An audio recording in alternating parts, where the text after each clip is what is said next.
वंदे मातरम का जब मसला पेश आता है, जब ये कहा जाता है कि आपको ये जबरदस्ती गाना पड़ेगा, हम तब ये कहते हैं कि आप गाएं, हम एहतराम देते हैं।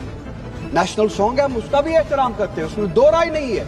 आप गाए, हम एहतराम के लिए खड़े हो जाएंगे, मगर आप ये चाहेंगे कि हम भी गाए, मुमकिन ही नहीं है, हो ही नहीं सकता है। आप चाहेंगे,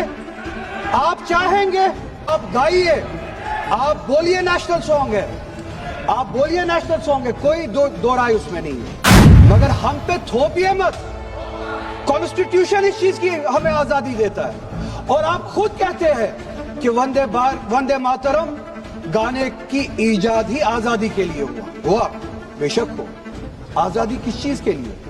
आजादी इस चीज के लिए, हिंदू के हिंदू होने की आजादी, और इसी तरह से मुसलमान के मुसलमान होने की आजादी, सिख के सिख होने की आजादी, और वो आजादी आप मुझसे छीन नहीं सकते हैं, किसी भी नाम पे नहीं छीन सकते, किसी भी दबाव में नहीं छीन सकते, किसी भी सिख से उसके मजहब की आजादी नहीं छीन सकते, किसी भी हिंदू से उसकी मजहब की आजादी नहीं छीन सकते, और किसी भी मुसलमान से उसके मुसलमान होने की आजादी नहीं छीन सकते।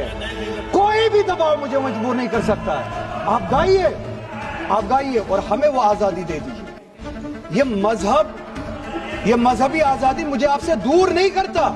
वही मजहब जो मुझे ये कहता है कि लकुम दीनकुम वलिय दीन, आपके लिए आपका दीन, मेरे लिए मेरा दीन, जिसको कॉन्स्टिट्यूशन ने आजादी दी, ये कह के कि फंडामेंटल राइट है रिलीजियस फ्रीडम। हमारा कॉन्स्टिट्यूशन हमारे कुरान की उसी आयत की तर्जुमानी करता है। 2 मिनट दे दीजिए मैडम।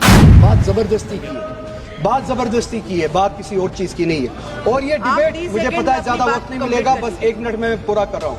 और ये डिबेट सिर्फ और सिर्फ इसलिए हो रहा है, कि जब हिंदुस्तान का हिंदू हो, मुसलमान हो, सिख हो, इनसे पीने के लिए साफ पानी मांगे, सांस लेने के लिए साफ हवा मांगे, रोजगार मांगे, जब इनसे महंगाई के खिलाफ, महंगाई के बारे में जवाब मांगे, जब इनसे रोजगार मांगे, तब ये सिर्फ ये बोल सके कि रोजगार के बारे में बात मत करो। वो देखो मुसलमान, हमने उसको मजबूर किया वंदे मातरम गाने के लिए। वो देखो मुसलमान, हमने उसकी मजहबी आजादी को खत्म किया। इस आड़ में, मुसलमान को दबाने की आड़ में, आप अपनी नालायकी छुपाना चाहते हो और इस मुल्क में राज करना चाहते हो, उसकी कुर्बानी बनाना चाहते हो मुसलमान को, और मुसलमान इस बेगैरती का कुर्बान कभी होगा नहीं। हमने इस मुल्क की आजादी के लिए भी खून दिया है, और इस मुल्क में आजादी को बचाने के लिए भी अगर खून देना पड़े हम देंगे। हमने उनके साथ भी लड़ा है, आप जैसों के साथ अगर 1000 साल तक भी लड़ना पड़े हम लड़ेंगे, उसी गैरत से लड़ेंगे, उसी जज्बे।